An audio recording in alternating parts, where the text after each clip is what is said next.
문화와 금융, 상업의 중심지이자 각종 편의시설과 쇼핑센터, 지역 곳곳에서 관광지를 찾을 수 있으며 계절의 변화도 거의 없어서 1년 내내 따뜻하고 쾌적한 날씨를 가지고 있는 이곳은요, 미국에서 13번째로 인구가 많은 거대 도시 샌프란시스코가 되겠습니다.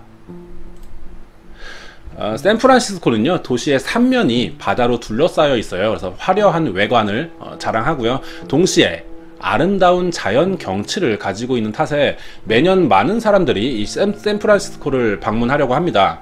대표적으로는 이 사진에 보이는 금문교라고 하죠. 골든게이트 브릿지와 이 다리를 건너면은 나타나는 골든게이트 공원이 있어요. 이런 것들이 샌프란시스코의 대표 관광 명소들이죠. 아주 도시 곳곳에 이러한 것들 외에도 다양한 여행지가 있습니다. 그리고 최근에 한 이색 관광 코스가 개발이 됐어요. 그래서 많은 사람들에게 이 관광 코스가 인기를 끌면서 화제가 된 곳이 있습니다. 오늘 이곳을 한번 알아보도록 하겠습니다.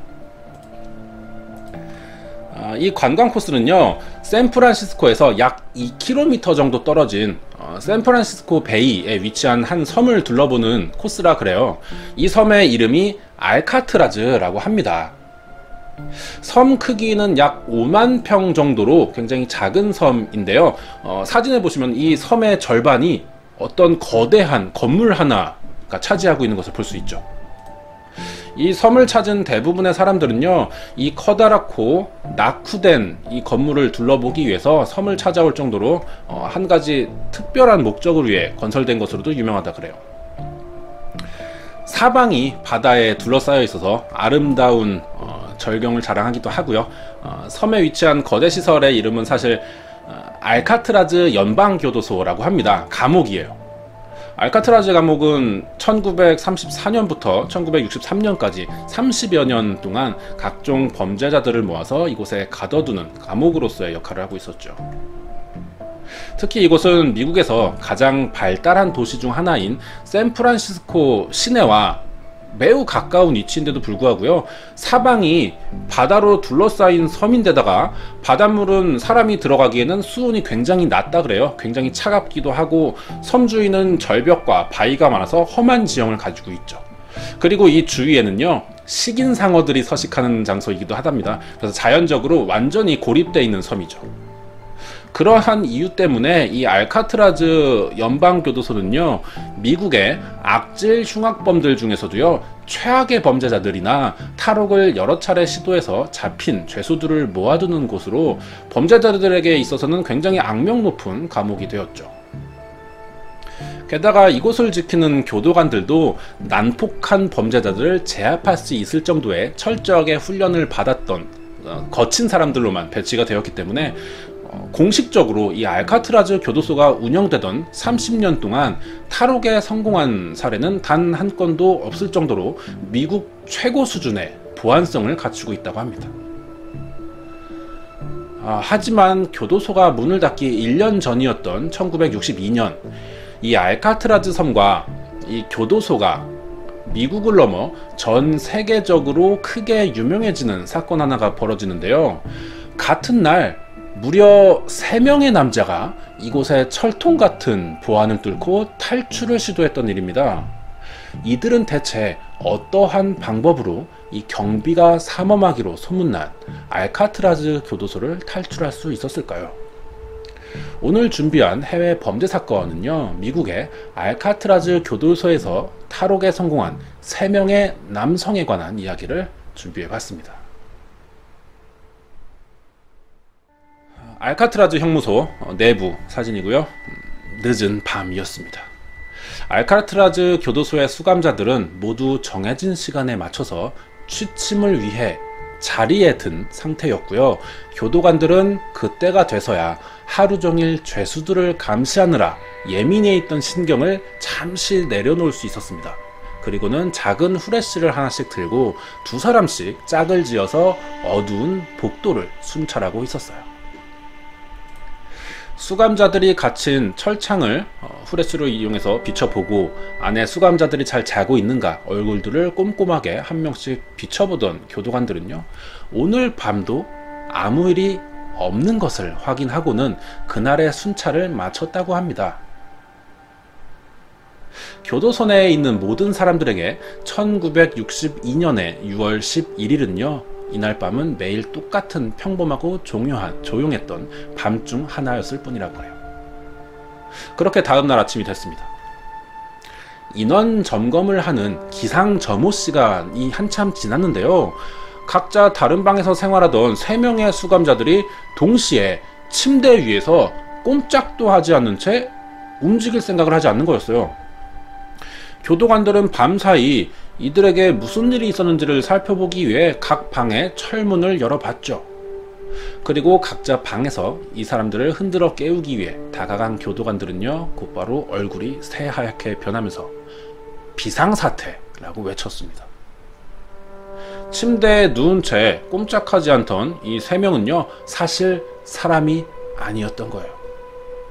이들의 침대 위에는 석고와 붕대로 만든 사람의 머리 모형이 놓여 있는 거였습니다. 자신의 침대 머리맡에 가짜 모형을 둔 채 사라진 3명의 죄수들은요 1962년 6월 12일 새벽 이 악명 높다는 알카트라즈 교도소를 탈출하는 데 성공했던 거였습니다. 알카트라즈 탈옥 사건은 한 남자가 이 교도소에 이송되는 것부터 시작이 되었다 그래요. 이 사진의 남성은요 이름이 프랭크 모리스로 이미 탈옥의 마술사라고 하는 별명이 붙어 있었다고 합니다. 1926년 9월 1일 워싱턴 DC에서 태어난 프랭크는요 어렸을 때 부모에게 버려졌대요. 그래서 고원에서 살다가 11살에 양부모에게 입양이 되었다고 합니다. 입양된 가정에서 잘 자랐으면 좋았겠지만 그렇지 못했다 그래요. 프랭크가 13살 때 물건을 훔치다가 소년원에 들어간 것을 시작으로 마약 소지와 무장강도 혐의로 플로리다, 조지아, 루지애나주의 교도소에 수감된 적이 있다 그래요. 하지만 모두 이곳에서 탈출하는 데도 성공했었다는 거죠. 마지막으로 루이지애나주 교도소를 탈옥한 탈옥수로 전국에 수배 명령이 내려진 상태였지만 탈옥한 지 1년 만에 다시 한번 강도 사건을 저지르다가 다시 체포가 됐죠. 그래서 결국 1960년에 절대로 탈옥이 불가능하다라는 알카트라즈 교도소에 갇히게 되었던 거예요. 하지만 프랭크는 알카트라즈 섬에 오자마자 바로 탈옥을 위한 계획을 세웁니다. 이번 탈옥 사건에서는 자신의 계획에 함께 참여해줄 3명의 동료를 모았는데요. 이 3명은 앵글린 형제라고 하는 존과 클라렌스 형제였고, 그리고 알렌 웨스트로 이들도 이미 탈옥을 시도해 봤거나 성공한 경험이 있는 범죄자들이었습니다. 프랭크의 계획에 동참한 이 앵글린 형제 존과 클라렌스는요 각각 1930년, 31년에 태어난 친형제예요. 형제가 많았다고 합니다. 집안이 13명의 형제들과 함께 농장일을 하던 부모 가정에서 자랐다래요. 부모의 수입 형편이 좋지 못했기 때문에 이 형제는 초등학교 수준의 기초교육도 제대로 받지 못했었다고 합니다. 대신에 이 2명은 운동신경이 좋았다 그래요. 그 중에서도 수영 실력이 굉장히 수준급이었다고 합니다. 아마도 프랭크 모리스가 이 2사람을 자신의 탈옥을 같이 할 팀원으로 받아줬던 이유는 섬을 빠져나가기 위해선 바다를 건너야 되고 그러면 수영 실력이 좋아야겠죠. 이것 때문이지 않나 라는 생각이 들어요. 앵글린 형제는 1956년에 은행을 털기 위해 강도를 벌이다가 체포되었었는데요. 이전에 수감되었던 애틀란타 교도소를 탈출하기 위해서 여러 번의 시도를 했지만 모두 실패했었고, 계속된 탈옥을 시도하려고 하자 이들도 결국 사람은 나갈 수 없다라고 하는 알카트라즈 교도소에 오게 됐던 겁니다. 그렇게 만나게 됐던 거죠. 프랭크 모리스를 알게 되었고요. 함께 탈옥을 위한 계획에 참가하게 됐던 거죠. 프랭크의 탈옥 계획은 이러했다고 합니다. 먼저 이 앵글로 형제에게 몰래 숟가락을 훔칠 것을 부탁했어요. 2년 동안요, 이들은 프랭크가 작업 교육 도중에 몰래 숨겨놓은 낡은 줄톱과 앵글린 형제들이 훔쳐낸 숟가락들을 사용해서 매일 밤마다 교도관의 눈을 피해서 자신들이 수감된 방, 환풍구의 벽 안을 파내는 작업을 시작합니다. 이러한 굴파기 작업은요 매일 밤마다 계속되었다 그래요. 벽을 파지 않는 시간에는 골판지와 페인트를 이용해서 벽을 숨겼고요. 벽을 파낼 때는 소리가 나겠죠. 흙을 파는 소리. 이 소리는 프랭크가 아코디언 연주를 또 할 줄 알았다고 합니다. 아코디언을 연주해서 이 흙을 파는 소리를 감출 수 있었다고 해요. 이들의 탈출 계획은요 단순하게 벽을 파내는 것뿐이 아니었습니다. 교도소를 벗어나려면 바다를 건너야 했죠. 안전하게 바다를 건너려면 꼭 필요한 몇 가지 물품들이 있었어요. 그것을 만들기 위해서 이들 외에도 다른 수감자들의 도움이 꼭 필요했습니다. 처음에는 숟가락으로 땅을 파는 것을 보면서 다른 그 교도소 내 재소자들이 비웃었어요. 숟가락으로 어떻게 여기를 탈출하냐 비웃었지만 점점 이 다른 동료 수감자들은 이들의 행동이 정말로 가능할 것처럼 믿어지기 시작했다고 합니다. 정말로 이러다 얘들이 나갈지도 모르겠어 라는 생각이 들었던 거죠. 정말 탈출할 수 있을까, 성공할 것인가에 대해 궁금해졌고요. 시간이 지나자 알카트라즈 교도소 내에 수감되어 있던 대부분의 재소자들은요 이들의 탈옥 계획을 알게 되고 이들에게 필요한 도구나 물건들을 대신 구해다 주는 이런 응원하는 사람들이 생겨나게 됩니다. 그렇게 프랭크와 앵글린 형제는요 사람들의 도움으로 모인 50여 벌의 우비와 끈, 나뭇가지들을 연결해서요 약 4m 크기의 뗏목과 구명조끼를 만드는 데 성공했어요. 그리고 뗏목과 구명조끼 외에도 필요한 한 가지를 더 제작하기 시작하는데요. 그것은 바로 이들이 탈옥하던 그날 밤 이들을 대신해 침대 머리맡에 놓여 있어야 하는 가짜 머리 모형이었습니다. 위에 있는 사진이 실제로 그 탈옥수 3명이 사용했던 진짜 직접 만드는 가짜 머리 모형이고요. 지금 이 사진은 상황을 연출해 놓은 장면인데 지금 벽난로처럼 구멍이 뚫려 있는 부분이 보이죠. 저희가 환풍구고요. 저기를 매일 밤마다 숟가락을 이용해서 파냈던 겁니다. 이 가짜 머리 모형들은요 종이죽과 석고가루를 이용해서 만들었고요. 이 머리 속은 비누와 붕대 등을 넣어서 좀 머리의 입체감을 살렸다 그래요. 그리고 겉에는 페인트를 칠해서 정교하게 만들었죠. 근데 머리카락이 있죠. 이 머리카락은 어떻게 만들 수 있었냐면은 교도소 내에도 이발시설이 있습니다. 머리를 이제 깎아야 하니까요. 몰래 이 이발소에서 머리를 조금씩 주워서 모은 다음에 이 머리카락을 실제로 눈썹과 머리카락을 붙인 거예요. 그래서 정말 실제 사람처럼 모형을 만들어냈던 거죠. 그리고 이제 이렇게 머리맡에 두었어요. 실제로 교도관들이 어두운 밤에 전등 하나만 가지고 야간 순찰을 돌기 때문에 이들이 탈출을 시도했던 밤에도 침대에 놓인 가짜 머리를 그냥 작은 불빛으로 슬쩍 보고 나서는 의심하기가 힘들죠. 실제 사람이 자고 있다 이런 것으로 착각하고 그냥 아무 이상 없다고 생각하고 지나갔던 것 같아요. 이렇게 모든 준비를 마친 3명의 남자는요 각자 침대에 미리 만들어둔 머리를 올려둔 뒤에 골판지로 가려진 자신의 방 환풍구를 뜯어냈고요. 그리고 이 입구로 몸을 넣었어요. 그리고 2년 동안 숟가락과 각종 연장 등을 이용해서 파낸 이 굴을 따라 움직였습니다.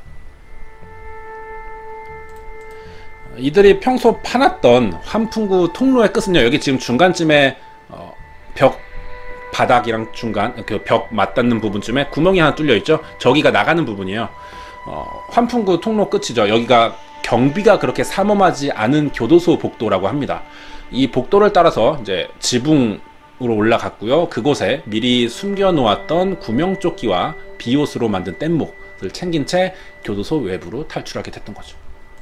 그리고 프랭크 모리스와 존 앵글린, 클라렌스 앵글린은요 세상에서 가장 탈출하기 어렵다라고 하는 알카트라즈 교도소를 뒤로 한 채 뗏목을 타고 어두운 바다로 모습을 감추게 됩니다. 여기까지 이야기를 듣고 나면요 한 가지 궁금한 점이 생길 것 같아요. 처음에 프랭크 모리스라고 하는 남자는 자신 외에 3명의 사람들과 탈출 계획을 세웠다라고 설명을 했는데요. 결국 교도소 바깥으로 탈출한 사람은 프랭크 모리스와 2명의 사람이었다는 거죠.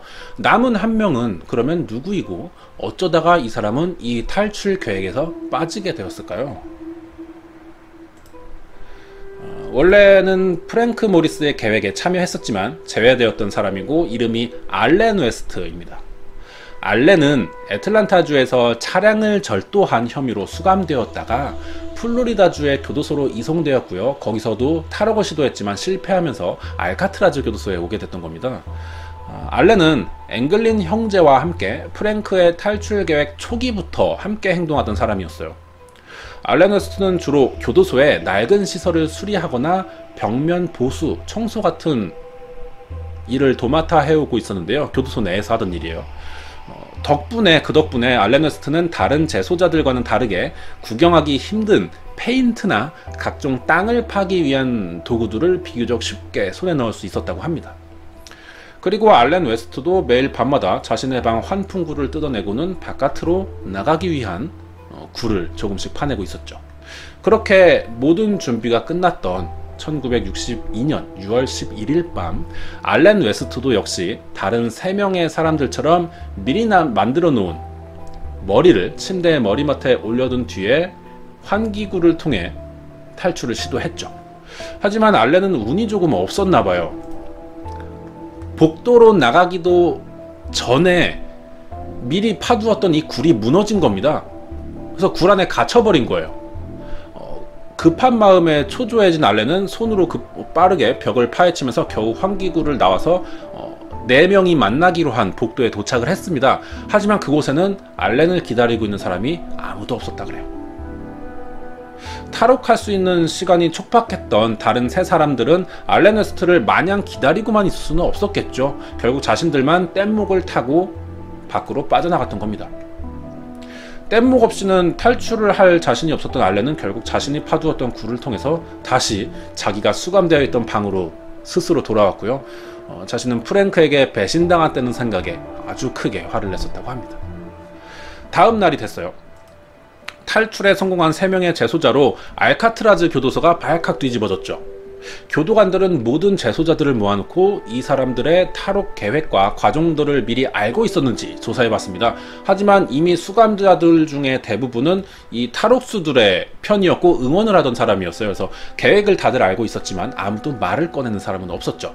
단 한 사람, 이 알렌 웨스트만 제외하고 였습니다.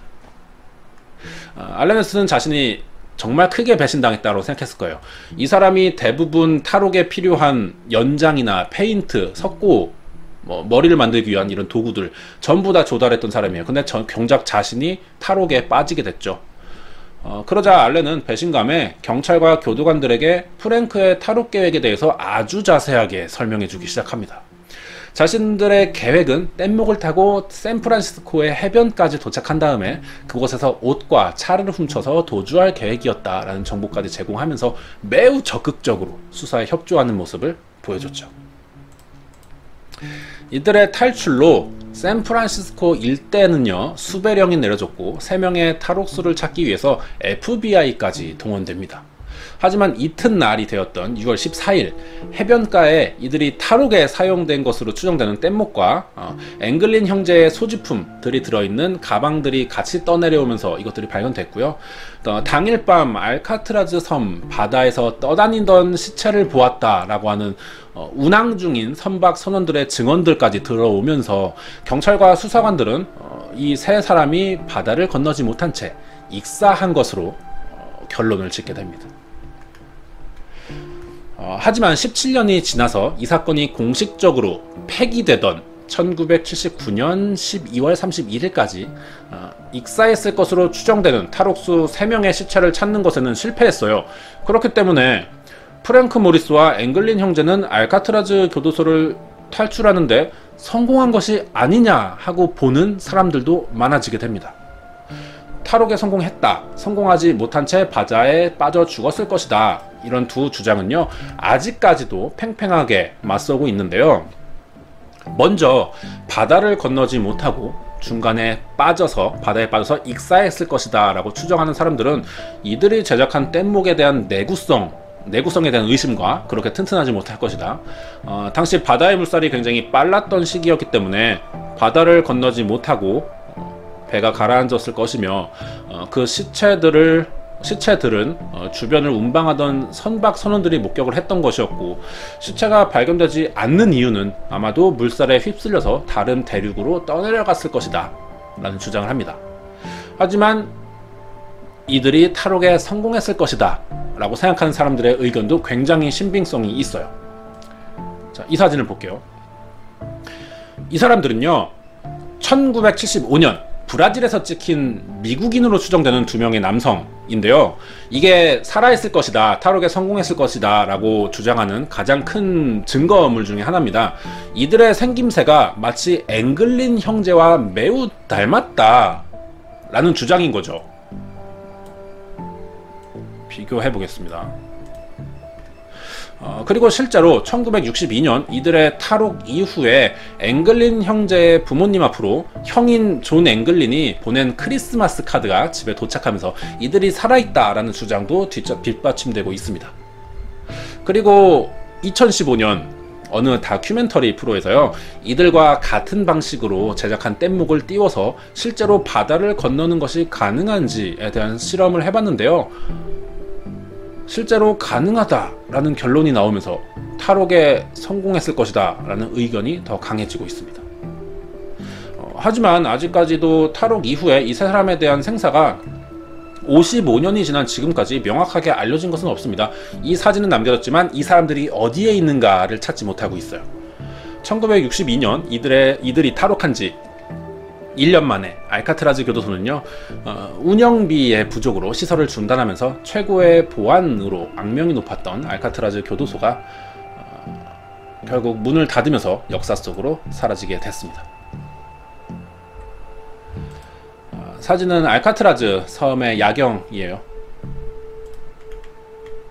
인간은 자유를 원하죠. 하고 싶은 것을 충족하기 위한 기본 욕구라고 생각할 수 있습니다. 오래전부터 사람들은 자유를 얻기 위해서 남에게 피해를 끼쳐서는 안 되며 이것을 깨는 사람에게는 자유를 주지 말자라는 약속도 같이 해두고 있었어요. 그래서 약속을 어긴 범죄자들은 죗값을 모두 치르기 전에는 자유를 얻을 권리가 없지만, 오늘 알아본 이 세 사람은요, 자유를 얻기 위해 다시 한번 약속을 어겼습니다. 약속을 어기고 얻어낸 자유는요, 생각보다는 자유롭지 않을 거라는 생각이 들어요. 이런 얘기를 하기 전에도 사실 이 세 사람이 정말 탈옥에 성공했는지 이것도 아직은 분명하지 않은 상태입니다. 이들은 정말로 완전한 자유를 얻었을까요? 여기까지가 1962년 6월 11일 미국 최고의 보안을 자랑하던 알카트라즈 교도소에서 벌어진 탈옥 사건이었습니다. 알카트라즈 교도소 탈출 사건과 관련된 이야기를 하나 더 하고 마무리할게요. 이 사건에 관련된 사람 중에 유일하게 생사를 확인할 수 있는 남자가 있습니다. 알렌 웨스트죠. 이 이야기를 좀 알아볼게요. 탈옥에 성공하지 못한 채 교도소에 남게 된 알렌 웨스트는요, 1963년에 알카트라즈 교도소가 문을 닫게 되면서 애틀랜타의 교도소로 옮겨졌다고 합니다. 그곳에서 형기를 다 마치고 1967년에 출소했어요. 자유의 몸이 돼버렸죠. 하지만 다음 해에 또 다른 범죄를 저질렀어요. 그래서 다시 체포가 됩니다. 그래서 이번에는 플로리다 교도소에 수감이 됐고요. 그 교도소에서 다른 수감자를 살해했어요. 찔러서 살해했습니다. 흉기를 이용해서. 그래서 종신형을 받았다고 합니다. 그리고 수감된 지 10년 만에 급성 복막염으로요, 결국 감옥 안에서 사망을 했다고 합니다. 범죄자들은 정말 그 범죄에 대한 그 중독도 있긴 하지만 그 뭐라고 해야 되지? 절제력이 굉장히 약한 사람들이지 않나, 이런 생각이 좀 드네요. 어떻게 이렇게 바로 범죄를 나오자마자 할 수 있는지. 이거는 우리 같은 입장에서 생각해보자면은 정말 10년 넘게 교도소에 갇혀있다가 나왔어요. 다시는 안 할 것 같지 않나요? 근데 이 사람들은 곧바로 이렇게 다 바로 저지른다는 거죠. 절제력이 진짜 없는 사람들이다 라는 생각이 좀 맞는 것 같아요. 알렌 웨스트 이야기였습니다. 크리스마스가 있던 2003년 12월 말 영국 레스터셔에서 발생한 일입니다. 이곳에 살고 있는 주민 이안 스미스 씨는요, 평소 사람들과 어울리는 것을 좋아하는 사람이었죠. 이안은 작년과 마찬가지로 가까운 사람들과 함께 이 2003년의 크리스마스와 새해를 축하하기 위한 파티 계획을 세우고 있었다고 합니다. 자신의 집에서 각종 다양한 술과 음식을 준비한 후 최대한 많은 이웃을 초대해 다같이 크리스마스 겸 새해를 즐겁게 맞이하려는 것이었어요. 이안 스미스는 자신의 집에 초대할 명단을 만들고 사람들에게 초대장을 보냈죠. 평소 인맥이 넓었고 사람 사귀는 것을 좋아했기 때문에 이번 크리스마스 파티에는 상당히 많은 사람들이 초대가 되었는데요. 그 중에는 사업 파트너로 함께 일하고 있던 그레이엄 스토리의 가족도 포함이 되어 있었습니다. 파티가 열린 당일인 12월 27일 토요일 저녁이었어요. 이안의 파티에 참석한 손님들은 무려 50여 명에 가까운 많은 손님들로 인해서 집안이 매우 북적거리고 있었습니다. 이미 크리스마스는 이틀이나 지난 후였지만 이안의 집 1층에서는 음악과 함께 술과 대화가 밤새도록 끊이지 않았고요. 결국 다음 날 아침 해가 떠오를 시간이 다 돼서야 사람들은 술에 취한 채 집으로 돌아가기 시작합니다. 그레이엄과 마리아 스토리 부부도 다른 손님들처럼 늦은 시간까지 남아서 파티를 즐기고 있었어요. 그러다 시계를 본 아내 마리아 스토리는 자정을 넘어버린 시간을 확인하고는 깜짝 놀라게 됩니다. 스토리 부부는 이날 크리스마스 파티에 10살 된 딸 로지 메이와 함께 동행하고 있었는데요. 시간을 확인하고 나서야 이들 부부는 뒤늦게 딸을 데리고 집으로 돌아가기 위해 아이들이 모여 놀고 있었던 2층으로 올라가게 됩니다. 아이들은 자고 있었어요. 그런데 2층에서 놀고 있어야 할 또는 자고 있어야 할 딸이 보이지가 않는 겁니다. 부모가 걱정을 했죠. 파티가 중지됐습니다. 사색이 된 부부는 딸이 자고 있던 2층을 뒤지기 시작했어요. 스토리 부부가 딸을 찾지 못했던 것은요, 이 집안에 잘 눈에 띄지 않는 곳에 있는 방 한 칸을 미처 발견하지 못했기 때문이었습니다. 이 작은 손님 방으로 쓰는 곳은요, 이 집의 가족이 아니고서는 찾기가 힘들었다고 합니다. 부부는 곧바로 이 방을 열어보려고 했지만 방문이 잠겨 있었어요. 스토리 부부는 본능적으로 이 방 안에 딸 아이가 있을 것이라는 강한 확신이 들었습니다. 그리고 서둘러서 집주인과 집주인인 이안과 가족들에게 이 방문을 열 수 있는 열쇠를 달라고 했죠. 1층에서 방 열쇠를 찾는 동안 로지 메이의 아빠인 그레이엄 스토리는 방문을 부수기 시작합니다. 잠시 후 문고리는 조금씩 부서지기 시작했고요. 방문이 열렸어요. 그리고 스토리 부부는 이 방 안에서 딸 로지 메이 스토리를 찾을 수가 있었지만 딸은 이미 얼굴이 베개에 짓눌린 채 숨이 끊어진 상태였습니다. 스토리 부부는 이제 막 10살이 된 어린 딸의 죽음을 눈앞에서 발견하고 큰 충격을 받게 됩니다. 이를 지켜보던 주변 사람들이 경찰에 신고를 해서 경찰이 출동을 했고요. 이 집에 죽어있는 딸의 시신과 주변의 사건 현장을 조사하기 시작했어요. 크리스마스 파티는 순식간에 살인사건 현장으로 변해버렸던 건데요. 로지 메이는 누군가에 의해서 죽임을 당한 것이 너무나 명백해 보였기 때문에 경찰은 당시 파티에 참석한 인물 전원을 용의자로 보고 어른이나 아이 할 것 없이 한 사람씩 모두 조사해 나가기 시작했습니다. 그렇게 한참 조사가 진행되는 중이었는데요. 조사를 시작한 지 얼마 지나지 않아서 경찰이 특정 인물 하나를 유력 용의자로 지목하고 집중적인 추궁을 합니다. 유력 용의자로 떠오른 인물은 이번 파티를 주최한 집주인 이안 스미스의 가족들 중 한 사람인 17살의 조카 폴 스미스였던 거죠. 폴 스미스는 평범한 10대 남자아이였어요.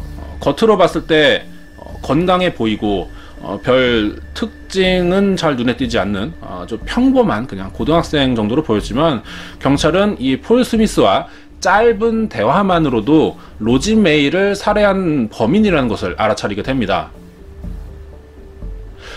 이 폴에게는 다른 사람들과는 다른 한 가지 특징이 있었기 때문이죠. 폴은 아스퍼거 증후군이라는 병을 앓고 있었어요. 아스퍼거 증후군에 대해서 들어보신 분들이 많으시죠? 우리나라에도 올해 3월에 발생한 인천 여아 살인사건의 범인인 A양으로 알려져 있죠. 이 여고생 A양이 자신이 이 병을 앓고 있다고 주장하면서 더 많은 사람들이 알게 됐습니다. 아스퍼거 증후군은 발달 장애의 일종이에요. 절제나 공감 능력이 부족해서 사람들과 관계를 맺는 것에 어려움을 겪고 어떤 제한적인 것에 관심을 유독 보이는데, 이러한 관심도 거의 집착에 가깝다고 합니다. 무의미하고 반복적인 행동을 보이거나 큰 감정 기복을 보이는 특징으로 꼽는 자폐증과 유사한 증상이죠. 하지만 자폐증과는 또 다르게 언어나 인지 발달 지연은 발생하지가 않아요. 그래서 이 증후군을 앓고 있는 사람과 깊게 대화를 해보지 않는 이상 이 증상을 앓고 있는지의 여부는 우리가 구분하기가 힘들죠. 아스퍼거 증후군의 원인은 현재까지 명확하게 밝혀져 있지는 않습니다. 하지만 연구 결과를 보면 유전적 관계가 있거나 혹은 뇌 구조의 기형이 원인이라고 보고 있어요. 다른 자폐증과 마찬가지로 아직까지는 뚜렷한 치료법도 발견되지 않은 상태입니다. 폴 스미스도 일반 아스퍼거 증후군 환자들과 마찬가지로 사회성이 부족했고요, 공격성을 드러냈고 제한적인 관심사들과 같은 특징을 모두 가지고 있었지만 겉으로 보기에는 평범한 10대처럼 특징이 없는 그런 외모를 갖고 있었으며 의사소통에도 문제가 없고요, 평소에는 크게 문제될 만한 행동도 보이지 않아왔기 때문에 폴의 증상은 집안의 가족들 모두가 알고 있었지만 그렇게 크게 주의를 기울이지는 않았던 것 같습니다. 그러던 중 2003년 12월 27일 삼촌의 초대로 참석하게 된 파티에서 폴 스미스가 부모님을 따라온 10살의 로지 메이를 보게 됐던 거고요. 폴은 그동안 숨겨두었던 자신의 욕구를 참지 못하고 사건을 저질렀던 것이죠. 파티가 시작되던 저녁부터 폴은 기분이 좋지 않았었다고 합니다.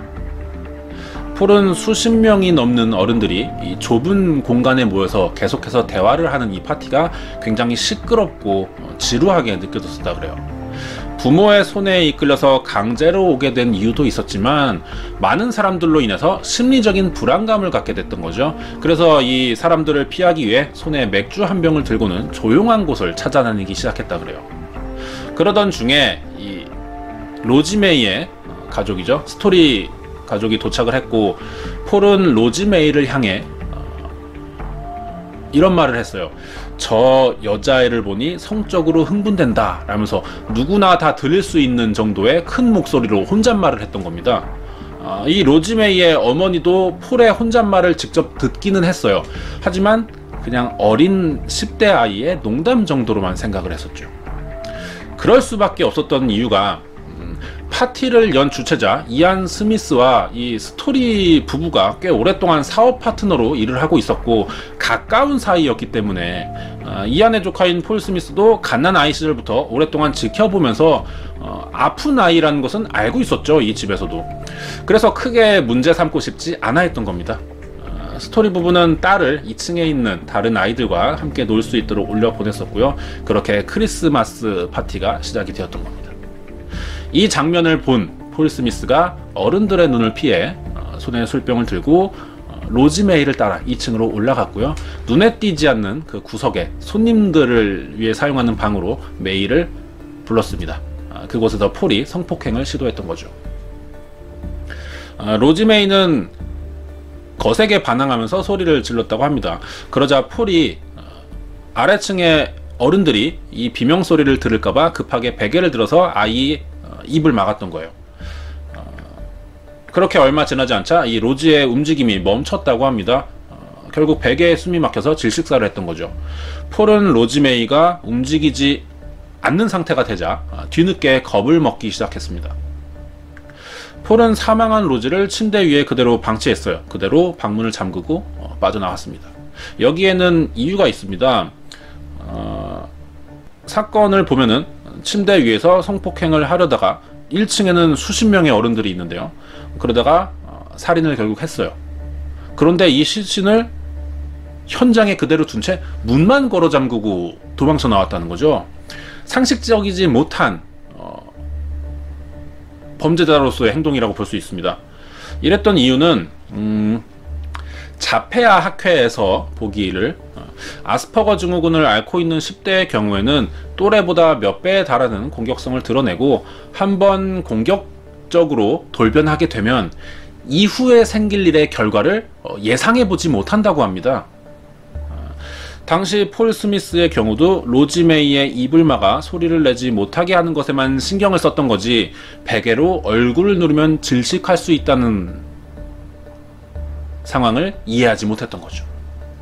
그 뒤 사건을 숨기기 위해서 시신을 옮긴다거나 하는 생각은 아예 해보지도 않았고요. 현장을 그대로 내버려 뒀을 뿐만 아니라 단순히 방문을 잠그면서 사건이 당분간 숨겨질 것이라고 생각했을 정도로 이 폴 스미스의 생각이 굉장히 단순했습니다. 경찰 조사로 폴이 로지 메이의 이 죽음과 관계가 있다는 증거는 로지 메이의 몸 안에서 발견이 됐어요. 폴이 파티 내내 들고 있던 그 맥주병이 증거였습니다. 이 맥주병이 로지 메이의 몸 안에서 발견이 됐어요. 그 맥주병에서 다량의 폴의 지문이 발견되었던 거고요. 의심의 여지가 없는 확실한 증거였던 거죠. 경찰은 폴 스미스를 경찰서로 연행해 갔습니다.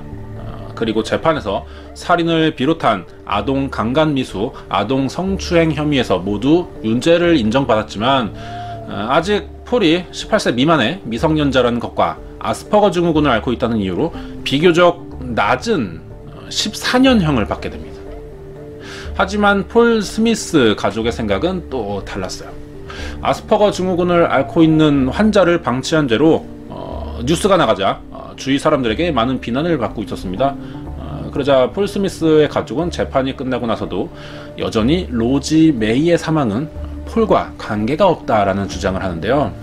가족은 경찰에 의해서 가장 사건을 일으켰을 법한 인물로 아픈 아들이 지목된 것이라면서 항소를 결심합니다. 하지만 영국 재판소는 스미스 가족의 항소를 받아주지 않았고요. 폴은 그대로 14년간 감옥에서 정신과 치료를 병행한 수감 생활을 하게 되었죠. 그리고 11년 만인 2015년 1월 폴 스미스가 가석방이 되었고요. 현재 영국 어딘가에서 신원을 드러내지 않은 채 평범한 모습으로 살아가고 있다고 합니다. 이 사진이 2015년에 찍힌 29살이 된 폴 스미스의 사진이에요.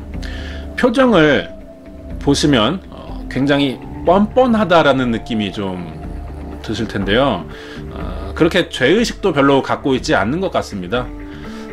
폴은 이미 이 사건보다 2년 전이었던 2001년에 지나가던 여학생을 공기소총으로 협박한 뒤에 자신의 차에 강제로 태웠고요. 손발과 입을 결박한 채 10시간 넘게 끌고 다닌 적이 있는 위험한 인물이었던 거죠. 그리고 로지 메이 스토리를 살해한 지 13년이 지났지만 단 한 번도 피해자 가족들에게 그날의 일을 사과하지 않고 있습니다. 새해가 밝았지만 로지 메이의 부모는 충격을 이기지 못한 채 2달이 넘도록 바깥 외출을 하지 못하고 딸 아이의 방 안에서 지내고 있었습니다. 아버지인 그레이엄 스토리는 딸을 살해한 폴 스미스의 삼촌과 함께 진행하던 모든 사업에서 손을 뗐고요. 영국에서의 생활을 조금씩 정리하기 시작했습니다. 이 스토리 부부에게는 로지 메이 외에도 2 아들이 더 있었기 때문에 남은 아이들을 위해서라도 부부가 일상으로 돌아와야 했지만 더 이상 죽은 딸이 살던 이 레스터셔에서는 지낼 자신이 없었다 그래요. 그러자 이 부부는 폴 스미스의 재판이 모두 끝날 때까지만 영국에 머문 뒤에 2005년 말에 영국 생활을 정리하고 2 아들을 데리고 스리랑카로 이민을 갔어요. 그리고 그곳에서 커다란 집 한 채를 짓기 시작하죠. 집은 2009년에 완성이 되었습니다. 그래서 로지 메이 칠드런스 홈이라는 이름을 붙였어요. 스토리 부부는 어린 딸의 죽음을 마냥 슬퍼하고 있기보다는 조금이라도 더 뜻깊게 기리기 위해서 아이의 이름을 따 스리랑카의 고아원 시설을 설립했던 겁니다. 고아원 설립과 동시에 아동 자선단체인 로지메이 기금단체를 만들었어요. 그래서 당시 쓰나미로 인해서 고아가 된 아이들을 위한 집짓기 프로젝트와 지진으로 황폐화된 네팔 어린이들에게 숙소와 학비를 지원하는 봉사활동을 하며 살고 있습니다. 현재 딸이 사망한 지 14년이 지났지만 이 로지메이 스토리의 부모는 여전히 딸의 기일이 되면은 여전히 눈물을 흘리고 있다고 합니다. 2003년 12월 27일 영국 레스터셔에서 발생한 발레리나가 되고 싶었던 아이를 죽음에 이르게 한 크리스마스의 기억은 여전히 이 영국 레스터셔 주민들에게 최악의 크리스마스 사건으로 기억되고 있습니다. 여기까지가 크리스마스 특집으로 준비한 영국 레스터셔의 악몽 로지메이 스토리 살인사건이었습니다. 크리스마스 특집으로 진행하고 있는 범죄사건 파일 시간입니다. 이 크리스마스 기간이 되면 TV에서 많은 영화가 방영이 되기 때문에 우리가 영화를 볼 기회가 평소보다 더 많아집니다. 그래서 제가 괜찮은 영화 한 편을 추천해 드리려고 준비해 왔어요. 영화 포스터입니다. 제목은 All Good Things라고 주인공부터 살펴보자면은 라라랜드에 출연했던 라이언 고슬링과 스파이더맨의 여주인공으로 캐스팅됐던 커스틴 던스트가 주연한 멜로 범죄 스릴러 영화예요. 우리나라에는 All Good Everything으로 개봉을 했습니다. 유명 배우들이 등장을 하고 있어요. 하지만 이 영화가 어떠한 이유로 흥행에 실패합니다. 하지만 나중에 큰 화제를 불러일으키기는 했습니다. 영화의 줄거리를 간략하게 소개해 드릴게요. 부동산 재벌인 남자 주인공이 아내가 실종되고 20년간 아무런 단서도 찾지 못한 채 미제 사건으로 남게 됩니다. 20년 후 주인공의 친한 친구이자 작가인 데보라가 소설을 하나 출판하게 되는데요. 이 아내의 실종 사건을 아주 자세히 다루고 있는 것이었어요. 그래서 이 소설로 인해 20년 전에 실종된 아내의 사건이 재수사가 시작되는 내용입니다. 관심이 좀 가실지 모르겠습니다. 예전에 제가 영화 관련 컨텐츠를 했던 기억이 나서 재미있는데요. 이 이야기까지 들으시면 여러분이 분명히 영화를 찾아보실 거라는 생각이 듭니다. 이 영화는 실화를 바탕으로 만들어진 영화입니다. 그리고 흥행에 실패했던 이유도 그때의 실제 사건이 영향을 미쳤기 때문이었어요. 그리고 이 영화 안에서는 미처 드러나지 않은 진실이 현실에서 밝혀지기도 했죠. 어떠한 이야기인지 자세히 알아보도록 하겠습니다. 2000년 12월 24일 크리스마스 이브에 일어났던 일입니다. 미국 캘리포니아주의 큰 도시죠. 로스앤젤레스에 위치하고 있는 비버리 힐즈는 미국의 유명 배우들을 비롯한 각 분야의 유명 인사들이 모여 사는 부유한 동네입니다. 이 비버리 힐즈 1577번지 베네딕트 캐넌에 위치한 이 고급 저택에서 살고 있던 한 여성이 그런데 총상을 입고 사망한 채로 발견되는 사건이 일어나게 되죠. 누군가에게 살해된 것이 너무나 명백해 보였던 이 사건의 피해자는요, 검고 긴 머리를 가진 55세의 중년 여성이었는데요. 이 여성의 사망 소식은 크리스마스로 들떠있던 미국인들에게 아주 큰 충격을 주게 됩니다. 사망한 이 여성의 정체는요, 미국의 유명 방송사 HBO에서 일하던 방송작가이자 저널리스트로 유명한 수잔 버먼이라는 여성이기 때문이었어요. 수잔 버먼은 기자 출신의 아버지 뒤를 이어서 저널리스트로 먼저 이름을 알렸습니다. 그 이후에는 자신의 회고록인 이지 스트릿의 출판과 다큐멘터리를 제작하게 되면서 방송작가로 데뷔하게 됐고요. 미국 작가협회에서 상을 받았을 정도로 성공한 작가가 되어서 이름을 알리고 있는 상태였습니다. 그런 수잔 버먼이 의문의 인물에게 공격을 받아 사망했다는 사실에 해당 방송국인 HBO는 큰 혼란에 빠지게 됩니다. 수잔은 사망 직전까지 크리스 노트라는 변호사와 함께 새로운 TV 프로그램을 준비하고 있었어요. 프로그램의 이름은 범죄 도시라는 뜻의 신시티였습니다. 제작될 예정이었어요. 이 프로그램은 미국에 잘 알려지지 않은 범죄 사건들을 깊이 있게 다루는 다큐멘터리 프로였던 거죠. 그러던 도중 프로그램의 해당 작가가 사망하게 되자 경찰은 수잔 범원의 살해 사건의 주요 용의자가 될 수 있는 주변 인물들을 조사하는 동시에 수잔이 취재 중이던 사건들의 관련 인물까지 함께 조사하기 시작했습니다. 하지만 2000년 12월 24일 비버리 힐즈에서 발생한 수잔 범원의 살인사건은요, 해결되지 않은 채 시간이 지나면서 조용하고 아주 자연스럽게 사람들의 기억 속에서 잊혀지게 되었다고 합니다. 그렇게 11년이 지났습니다. 여전히 미궁 속에 빠져 있었던 수잔 범원의 죽음에 대한 기억이 사람들의 머릿속에서 잊혀지고 있을 때쯤 영화 All Good Things가 개봉되었던 거죠. 수잔 범원의 살인사건과 이 영화는 아주 밀접한 관계가 있습니다.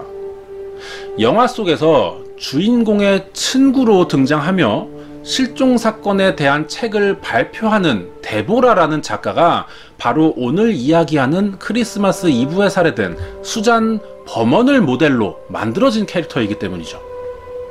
그 외에 이 영화의 주인공 부부도 모두 실존 인물이고요. 영화의 핵심 주제가 되는 아내 실종 사건도 1982년에 실제로 벌어진 한 여성의 실종 사건과 굉장히 비슷한 형태를 띠고 있습니다. 서로 전혀 관계가 없을 것 같았던 30년 전의 여성 실종 사건과 유명 방송작가 수잔 범원의 죽음, 그리고 실화를 바탕으로 제작된 영화 All Good Things는 모두 한 명의 남성을 범인으로 가리키고 있는데요.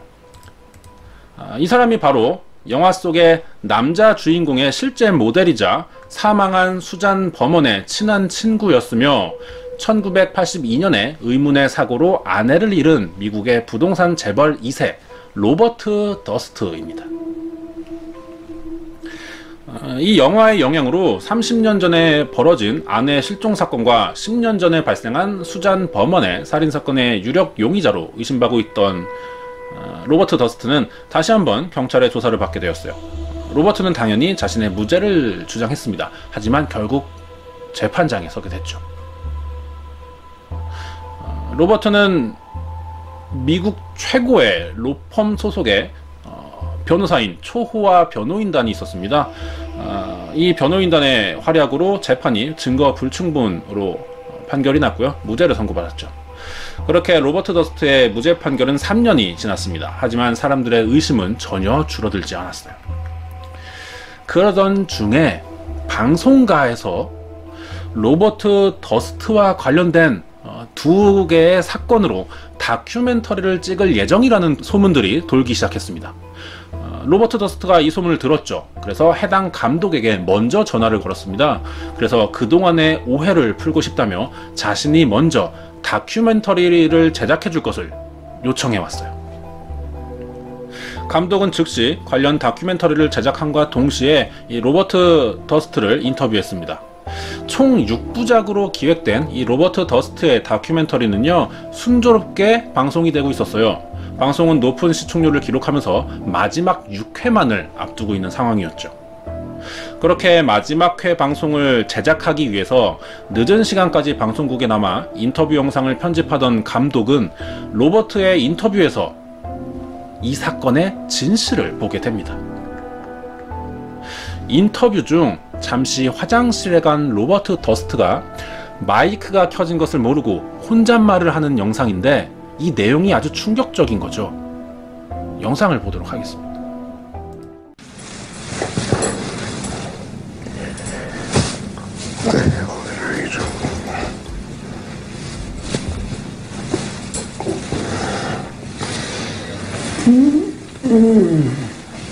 Kill them all, of course.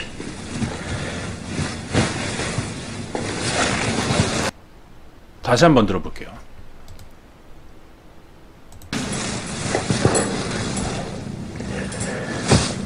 What the hell are you doing?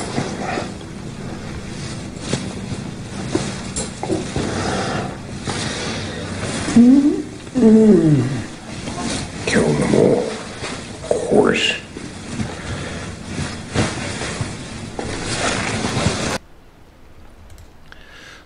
혼잣말로 자신의 범죄 사실을 털어놓은 로버트의 음성이 담긴 이 영상은 즉시 경찰서로 넘어갔어요. 그리고 해당 프로의 마지막 편 방송 전날이었던 2015년 3월 14일 72살인 로버트 더스트는 루이지애나주 뉴올리언스에서 수잔 버먼의 살인죄로 1급 살인영장을 받고 체포가 됩니다. 로버트 더스트는 1943년 4월 12일 뉴욕에서 부동산 재벌가인 더스트가의 장남으로 태어납니다. 어린 시절은 금전적으로 아주 부유했고 아무런 부족함 없이 편하게 자랐지만 가족 간의 관계가 그렇게 좋지 못했다 그래요. 로버트는 7살일 때 어머니가 창문으로 뛰어내려서 자살하는 것을 직접 목격하게 됩니다. 그 이후에 아버지와 할아버지 아래에서 엄격한 훈련을 받으면서 자라게 되죠. 로버트는 비슷한 나이에 형제가 3명이 더 있었어요. 이 재벌 집안의 엄격한 교육관에 의해서 더스트의 4형제들은 평범한 아이들처럼 지내지 못했고요. 어릴 때부터 치열하게 서로를 대적하고 경쟁하면서 자라게 됐습니다. 일종의 그 기업의 후계자로서의 트레이닝 같은 생활이었던 거죠.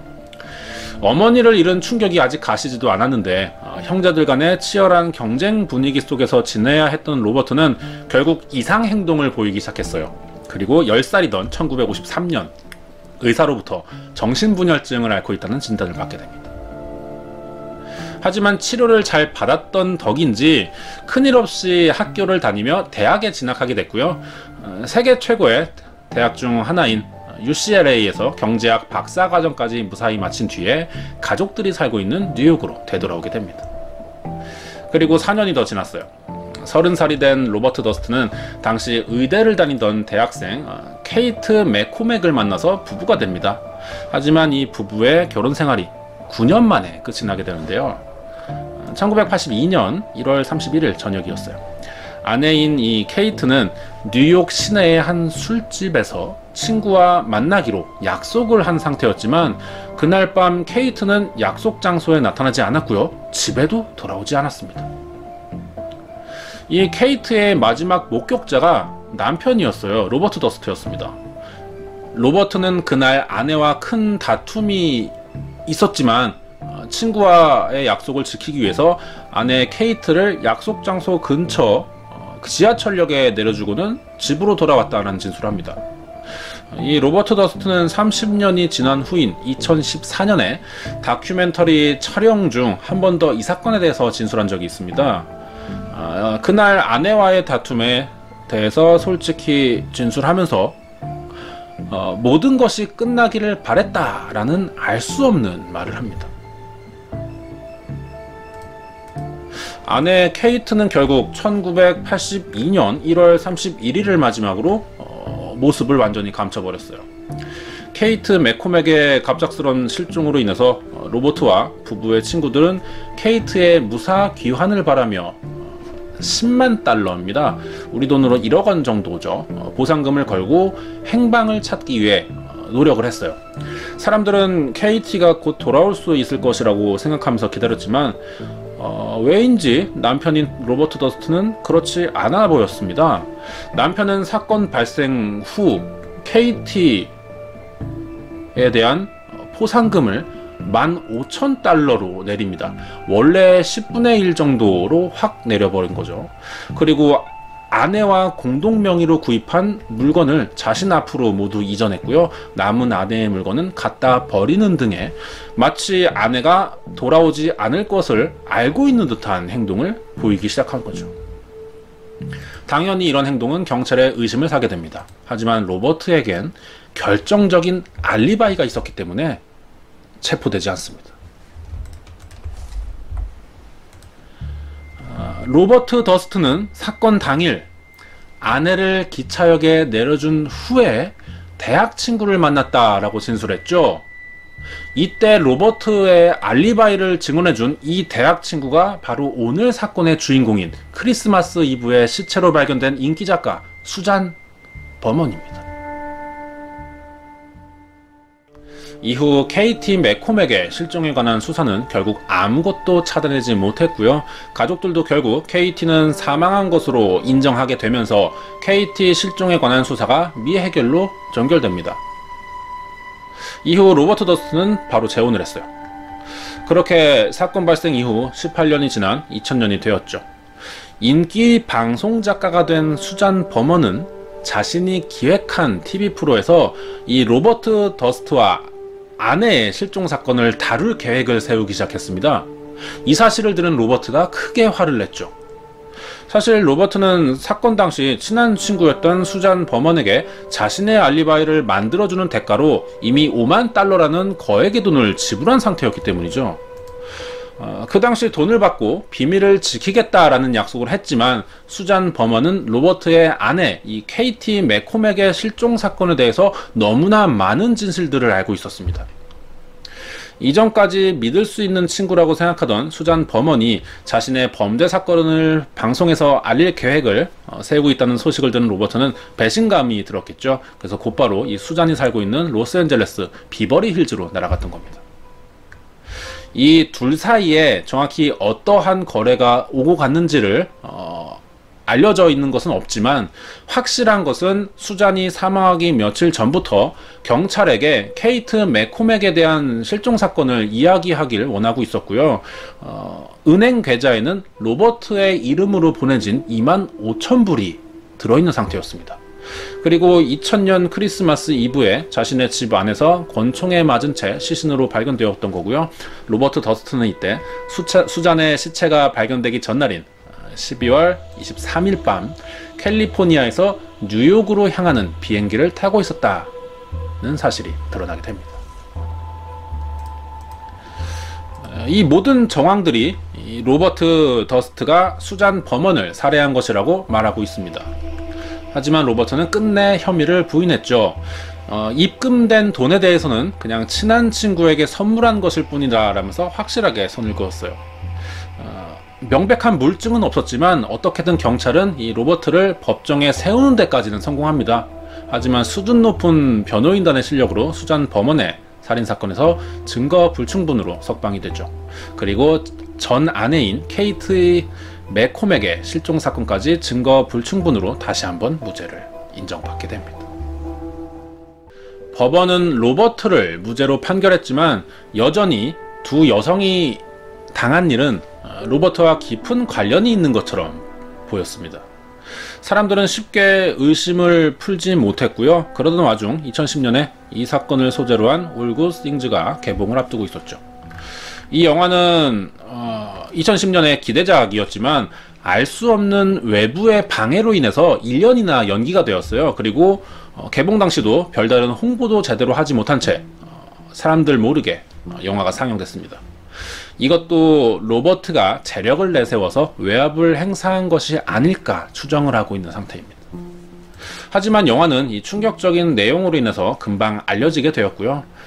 두 여성의 사건도 다시 한번 사람들의 관심을 받게 되었죠.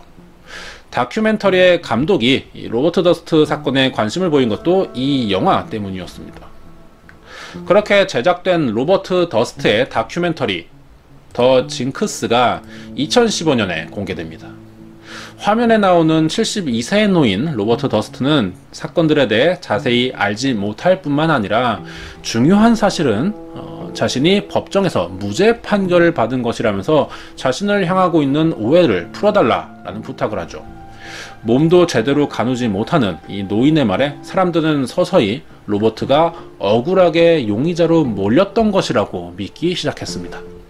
하지만 마이크가 켜져 있는지도 모른 채 인터뷰 도중 화장실에 갔다가 혼잣말을 하던 것이 영상에 남아버렸고요. 이것이 다시 한번 로버트의 발목을 잡게 되었던 거죠. 로버트 더스트는 자신이 직접 제작을 요청한 다큐멘터리의 마지막 회 방영이 되기 전날인 2015년 3월 14일 1급 살인죄로 다시 한번 체포되었고요. 현재까지 감옥에 수감 중에 있습니다. 로버트 더스트의 재판은요 2017년 10월에 열릴 예정이었어요.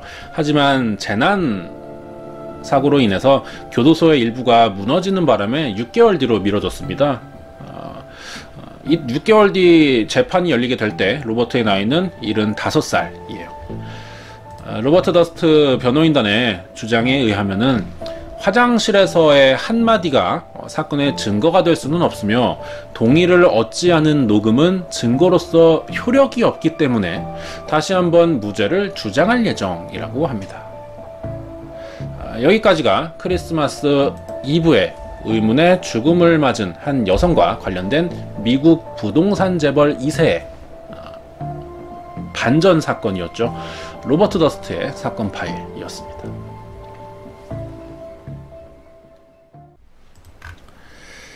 사건 내용은 여기까지입니다. 굉장히 재밌다고 하면 좀 그렇지만 살인사건을 굉장히 뭐랄까 반전도 있었고 영화화돼서 그런지 몰라도 사건이 어느 정도로 각색이 된 채 공개되어 있는지는 모르겠지만 퍼지고 있는지는 모르겠지만 내용이 굉장히 충격적이기도 하고 깜짝 놀랄만한 것들이 좀 있었던 것 같아요.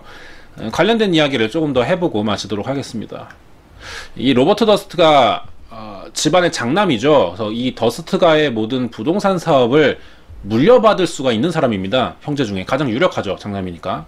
하지만 아버지 시무어 더스트가 자신의 후계자로 이 장남 로버트가 아닌 둘째 더글라스에게 사업을 물려줘 버렸어요.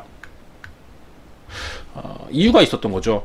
로버트 더스트는 전 아내의 실종과 친구 수잔 버먼의 살인사건 외에도 이미 한 건의 살인을 저질러서 법정에 섰던 적이 있습니다.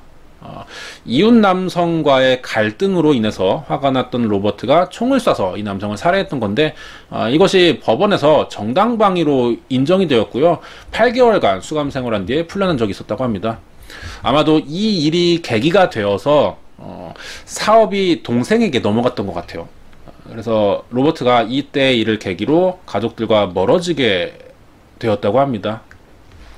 아마 가족에게 배신당했다라고 느꼈을 거고요. 로버트가 불안정한 심리 상태와 폭력 성향을 보이면서 이런 집안의 사업 문제로 이게 아내와까지 연결이 되었을 것 같아요. 그래서 아내와 갈등을 겪다가 사건이 벌어진 것이 아닌가 이런 추측이 됩니다. 하지만 사업을 물려받지 못했을 뿐이지 로버트의 앞으로 이미 상속되어 있는 개인 자산은 무려 1억 달러예요. 하나로는 1,300억 원에 달하는 수많은 금액인 거죠. 사진은 더스트가의 소유로 알려져 있는 빌딩들입니다. KT 맥코맥이나 수잔 버먼의 살인사건 과정이나 수사 과정에 대해서는 자세하게 공개되어 있지가 않습니다. 현재 아마도 내년 봄에 있을 로버트 더스트의 재판을 기다리고 있는 상황이라 공개가 되고 있지 않는 것 같아요. 그래도 뭐 오늘 사건 이야기만 봤을 때는 핵심적인 내막들은 거의 다 알려진 것이나 마찬가지라는 생각이 듭니다. 곧 재판이 있을 텐데요. 어떠한 결과가 나올지 굉장히 궁금해집니다. 여기까지 알아보도록 하겠습니다.